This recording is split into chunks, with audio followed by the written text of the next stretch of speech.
สวัสดีท่านผู้ชมที่เคารพนำท่านผู้ชมมาติดตามข่าวกีฬาลาซาสปอร์ตสนับสนุนสหพันธ์บานเตะแขวงสารวันมูลค่า500 ล้านกีบต่อปี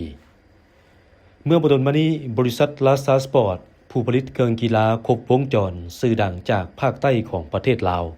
ได้เซ็นสัญญาสนับสนุนสหพันธ์บานเตะแขวงสารวันเพื่อร่วมส่งเสริมการพัฒนาวงการบานเตะของแขวงให้เติบใหญ่ขยายตัวอย่างเข้มแข็งและยืนยง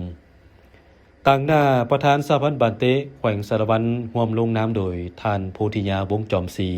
กรรมการพรรคแขวงหัวหน้าแผนกอุตสาหกรรมและการค้าของแขวงทั้งเป็นประธานสหพันธ์บานเตะแขวงสารวันท่านสุรัตน์อินทวงศ์และท่านสุขทวีจันทวิราชรองประธานสหพันธ์บานเตะแขวงสารวันและต่างหน้าบริษัทลาซาสปอร์ตโดยท่านไซพรแก้วบัวลภาผู้อำนวยการบริษัทโดยมีภาคส่วนเกี่ยวข้องและพนักงานทั้งสองฝ่ายเข้าร่วมเป็นสักขีพยานการเซ็นสัญญาครั้งนี้เพื่อร่วมมือกันยกระดับและพัฒนาเวียกงานกีฬาบานเตะแขวงสารวันให้เติบใหญ่ขยายตัวอย่างเข้มแข็งและยืนยงทั้งเป็นการสุขยู่ส่งเสริมผลิตภัณฑ์ภายในให้มีบาทก้าวอันใหม่ซึ่งเนื่องในบทบันทึกนี้ทั้งบริษัทลาซาสปอร์ต